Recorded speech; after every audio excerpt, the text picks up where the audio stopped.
Assalamualaikum warahmatullahi wabarakatuh. My name is Kartika Octaviani.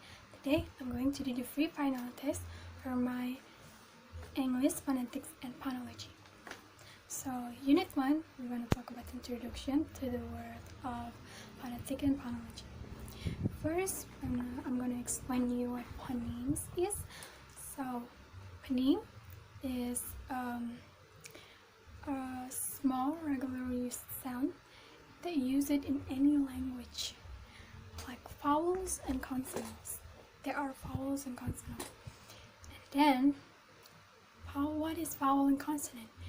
I can give you example, like in the words pin and pen, there is different vowels there, but the same consonant. And when you say pat and bat, that's a different consonant, but the same vowels. Second, let's talk about syllables. Syllable is really easy. When you say word like love, it's one syllable, love. But when you say introduction, there's four syllables. Introduction. Then stress. Stress is really hard to explain, but for summary, it's like there's a word contract, right? For example, the word contract, you can put contract to be a noun and to be a verb. And there is a different pronunciation when you say the word contract and you refer to them as a noun, and there is a different pronunciation too when you say the word contract when you refer it as a verb. And then there's intonation, the easiest one. So intonation are like your pitch, your sound, your tone when you say a word. And there's actually a difference when you say a word, just like stress, but it's about intonation, not the pronunciation. So, like when you say the word well as a question, it goes from low to high. When you say it as exclamation, it will fall from high to low. For example, are you well? It's rising. There is well, it's falling. And there's accent and dialect. So accent are people who speak like same language but has a different pronunciation. For example, the British. So there is so British people, when they say the word water, they say water. But in the northern part of UK, like the Yorkshire, Doncaster, they had a really thick accent when they say water. It's not water like the other British, but they say water, water. It's more thicker than the usual British.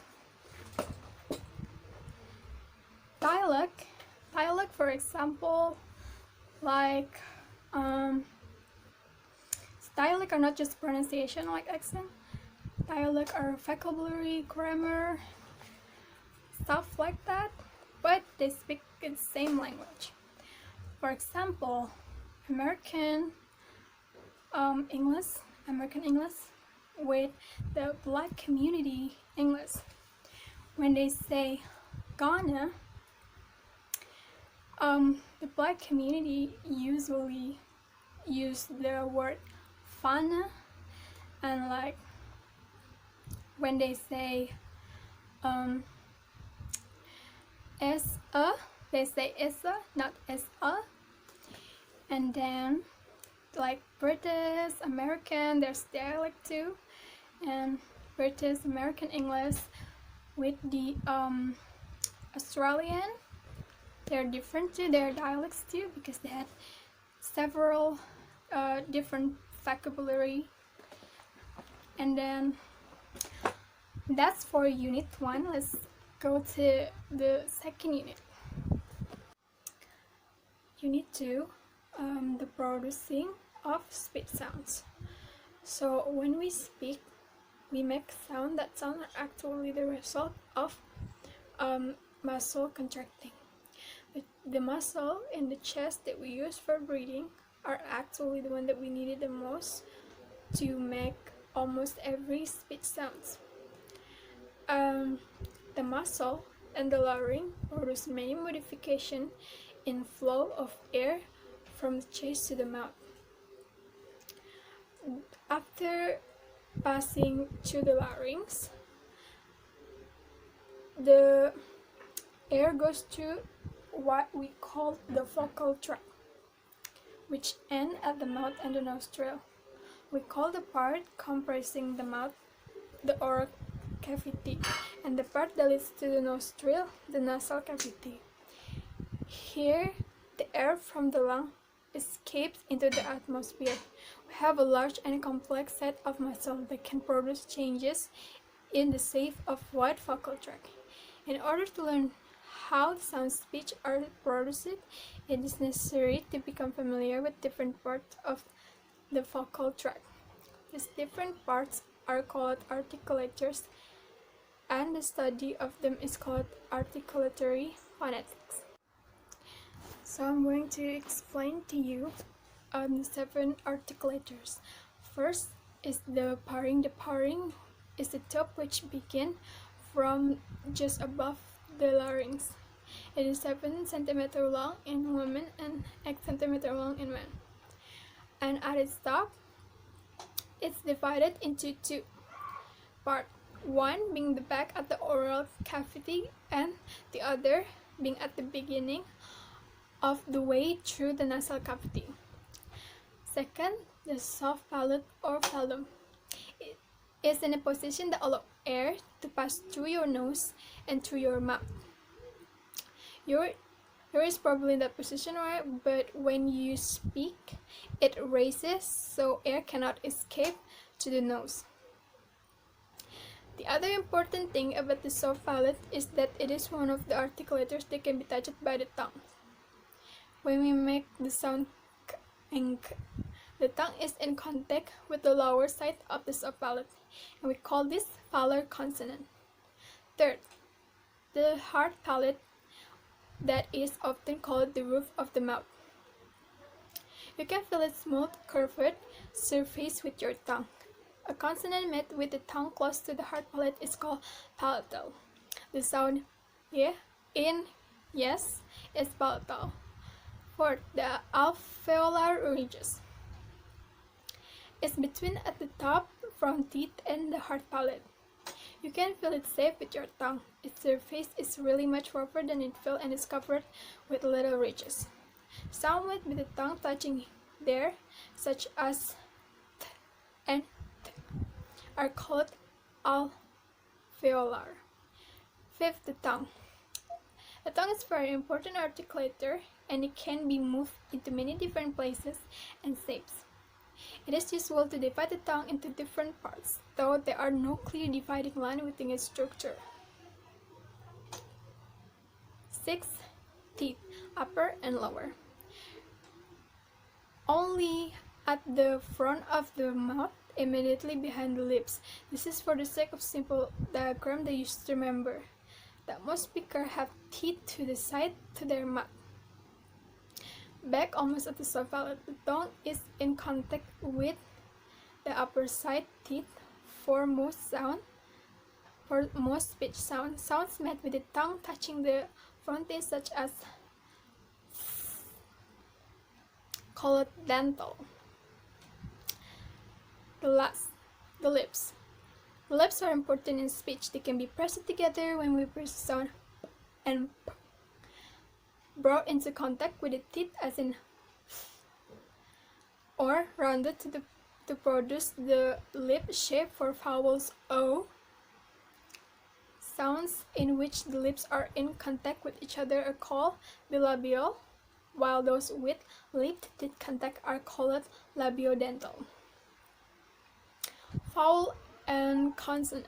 So vowel and consonant, I already tell you the example in the first unit, but what is the definition? So if you guys wanna have like a definition of vowel, so vowels are different in every language, almost every language.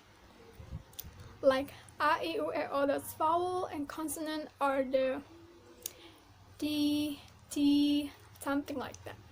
The definition is that the difference between two of them are that when you make a vowel sounds, your mouth are mostly open, but when you are mostly open and there's air like goes out from your mouth, but that goes up from your mouth and can goes into your mouth. But when you make a consonant speech sounds, you barely open your mouth, like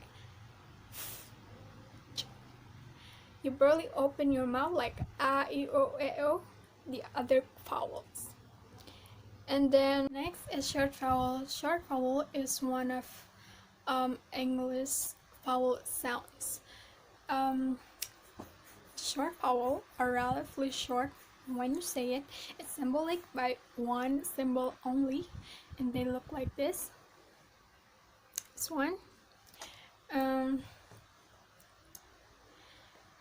Well, that's the only thing about that I can explain from short vowels. The example from short vowels, like the symbol E, the example word is bean, peat. Next is we're going to the unit 3.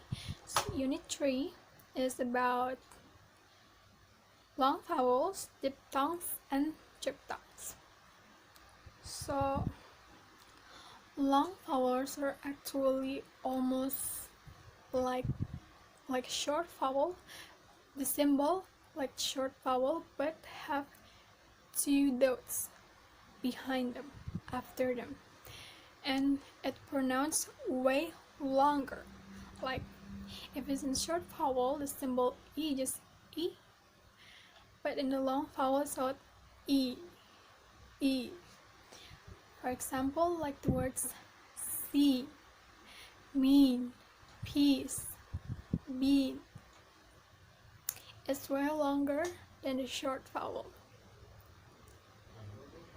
And there is diphthong. So diphthong is similar to the long vowel, just like I describe it. Perhaps the most important thing to remember about the diphthong is that the first part is much longer than the second part. For example, most of the diphthong I, as in the word I or I, consists the A vowel more than the E power. But when you say it, it decreases when it begins to glide to the E vowels. There is two types of diphthongs, the centering and the closing.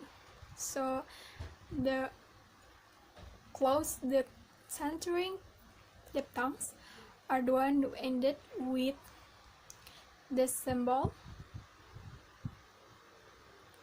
this type of symbol, and the closing one are short vowels that end with E and this symbol.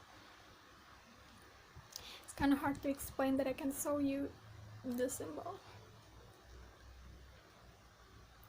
The example word for the diphthongs are like bird, word, fierce, in, and then next is triphthong. Triphthong is the most complex English sounds of the vowel types. They can be very difficult to pronounce. very difficult to recognize. A triphthong is a glide from one vowel to another and then to third. So there's three symbols. And all pronounced rapidly and without interruption. For example, a careful pronunciation of the word hour begins with a vowel quality similar to ow, goes on to the glide towards the back close rounded area for which we use the symbol R, then ends with a mid-central vowel, schwa symbol. The principal cause of difficulty for the foreign learner is that present-day English, the extent of the vowel movement is very small, except in a very careful pronunciation. Because of this, the middle three vowel qualities of the triphthong can hardly be heard, and resulting sound and difficult to distinguish from some of the diphthongs and long vowels. To add difficulty, there is also a problem of whether a triphthong is felt to contain one or two syllables. Words such fire, hour are probably felt by most English speakers to consist only one syllable, whereas player and slower are most likely to be heard as two syllables. Next is the fourth unit. The front of the vocal folds are joined together and fixed to the inside of the third cartilage. At the back they are attached to a pair of small cartilage called arytenoid cartilage, so that if the arytenoid cartilage moves, the vocal folds move too. The arytenoid cartilage are attached to the top of the cricoid cartilage, but they can move so as to move the vocal folds apart or together. We use the word glottis to refer to the opening between the vocal folds. If the vocal folds are apart, we say that the glottis is open. If they are pressed together, we say that the glottis is closed. This seems quite simple, but in fact we can produce very complex range of changes in the vocal fold and their position. These changes are often important in speech. Let us first look at four easily recognizable states of the vocal fold. It would be useful to practice moving our vocal folds into this different position. First, the wide part. The vocal folds are wide apart for formal breathing and usually during voiceless consonants like f, p, and s. Your vocal folds are probably apart now. Second, narrow glottis. If air passes through the glottis when it's narrow as in, the result is a fricative sound for which the symbol is. The sound is not very different from a whisper vowel. It is called a voiceless glottal fricative. Practice saying ha ha ha, alternating between the state of the vocal folds and that described in the third position for vocal fold vibration. When the edges of the vocal folds are touching each other or nearly touching, air passing through the glottis will usually cause vibration. Air is pressed from the lungs, and this pushes the vocal folds apart that a little air escapes. As the air flows quickly past the edges of the vocal fold, the folds are brought together again. This opening and closing happen very rapidly and is repeated regularly, roughly between 200 and 300 times per second in woman's voice, and about half that rate in an adult man's voice. Vocal folds cyclically closed. In 4. The vocal folds can be firmly pressed together so that air cannot pass between them. When this happens in speech, we call it a glottal stop or glottal plosive, for which we use the symbol. You can practice this by coging mentally and practice the sentence. Respiration and voicing. The normal way for this airflow to be pursued is for some of the air in the lungs to be pushed out. When air is meant to move out the lungs, we say that there is an aggressive rheumatic air system. All speech sounds are met with some movement of air and is by far the most commonly found air movement in the language of the world.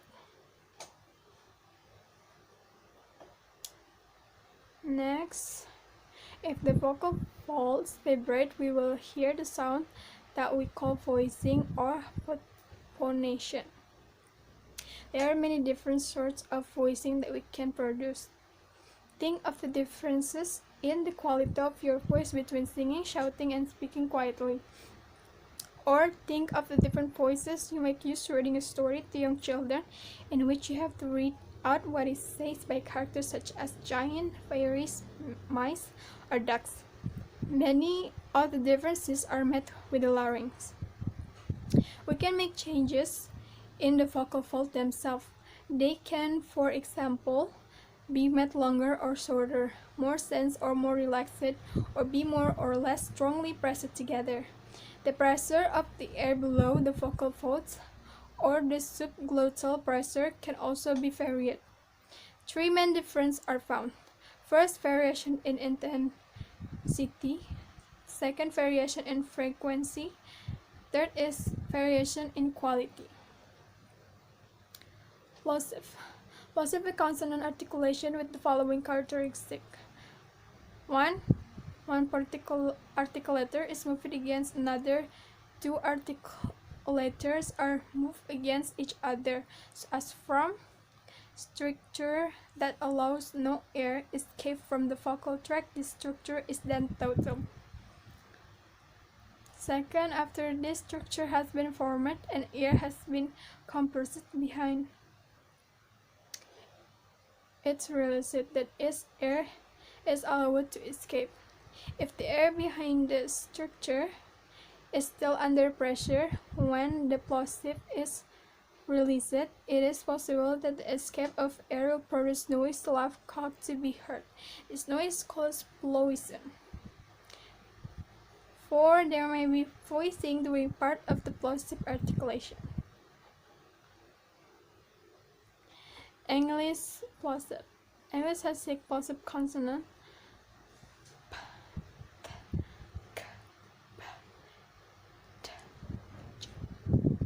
The glottal plosive occurs frequently, but it is of less importance, and it is usually just an alternative pronunciation of in certain contexts. The plosive have different places of articulation.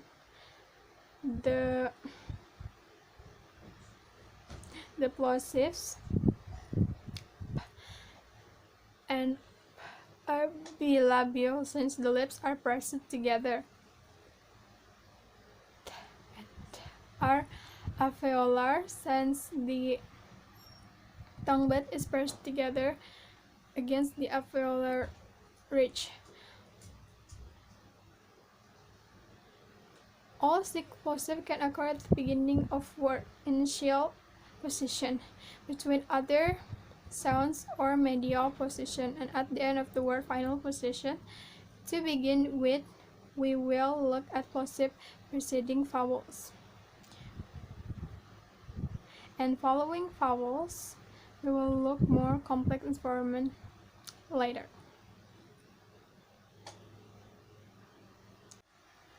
Unit 5. Phonemes and symbols. The phoneme. When we speak, we produce continuous stream of sounds. In studying speech, we divide this stream into small pieces that we call segments. The word man is pronounced with first segment M, a second segment A, and a third segment N. It is not always easy to decide on the number of the segment. To give a simple example, in the word mine, the first segment is M and the last is N, as in the word man discussed just before this. But we regard the I in the middle as one segment or two. We will return to this question. As well as the question how we divide speech up into segments, there is question of how many different sounds there are in English. Each disk can be pronounced in many slightly different ways, so that the total range of sound actually produced by speakers is practically infinity. Yet we feel quite confident in saying that the number of English vowels is not greater than 20. The answer is if we put one of those 20 in the place of one of the others, we can change the meaning of a word. For example, if we substitute I for E in the word bad, we get a different word, bad. But in the case of two slightly different ways of pronouncing what we regard as the same sound, we usually find that if we substitute one for the other, a change in the meaning of a word does not result. If we substitute a more open vowel, for example cardinal vowel A for the A in the word bad, the word is still heard as bad.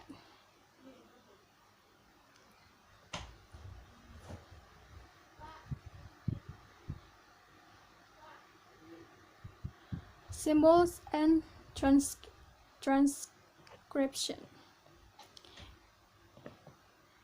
We will look first at phonemic symbol. The most important point to remember is rather obvious seeming fact: the number of phonemic symbols must be exactly the same as the number of phonemes we decided exist in the language. It is rather like typing on a keyboard. There is a fixed number of keys that you can press.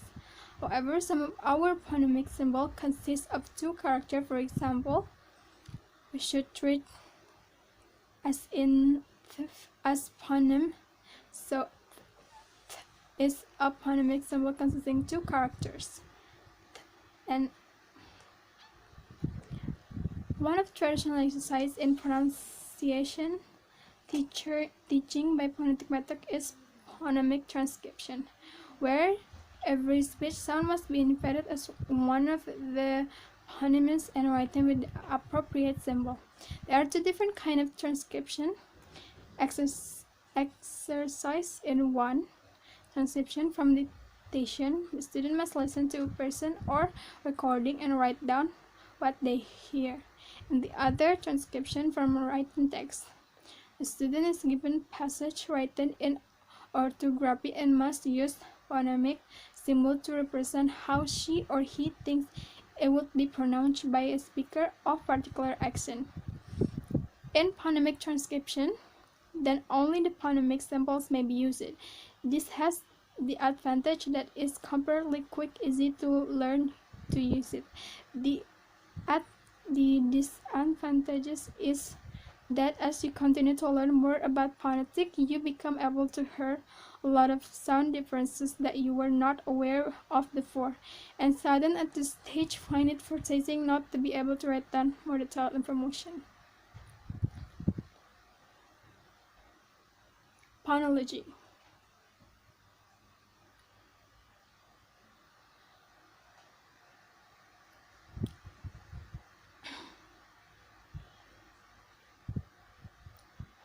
When we talk about how phonemes function in language and the relationship among different phonemes, when in other words we study abstract side of the sound of language, we are studying a related but different subject that we call phonology. Only by studying both the phonetics and phonology of English, it is possible to acquire full understanding of the use sound in English speech. Let us look briefly at some areas that come within the subject phonology. These areas of study will be covered in more detail later. Study of the phonemic system, phonemic sequences and syllable structure, suprasegmental phonology, and suprasegmental phonology. Unit 6. Fricative and affricative. Production of fricative and affricative. Fricative are consonants with the characteristic that air is kept through a narrow passage and make a hissing noise. Most languages have fricative, the most commonly found being something like S. Fricative are continuant consonants, which mean that you can continue making them without interruption as long as you have enough air in your lung. Plosive, which were described in the chapter 4, are not continuants. You can demonstrate the importance of the narrow passage to the air following the waist.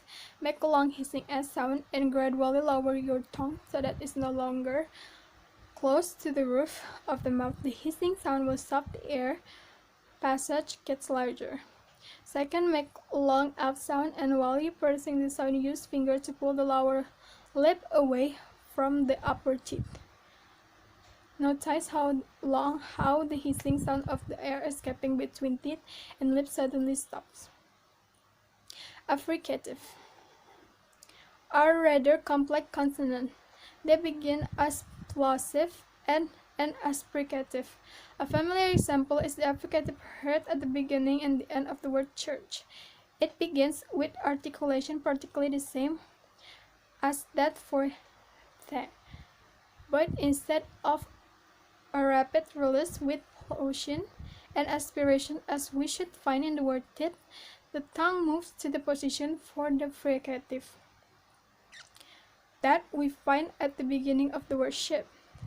So the plosive is followed immediately by fricative noise signs. Phonetically, this affricative is composed of T. We repeat it is a ch. So the word church is transcribed as church.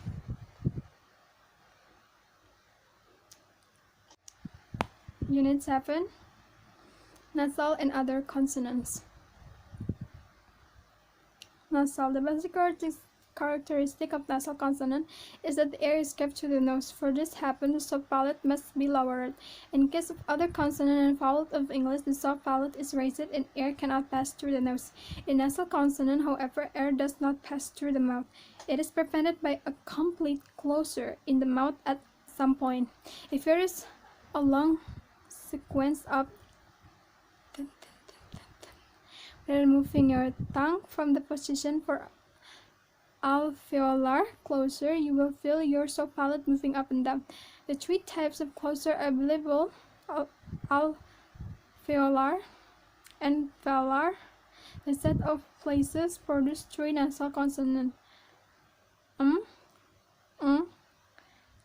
ch, which correspond to the three places of articulation for pairs of plosive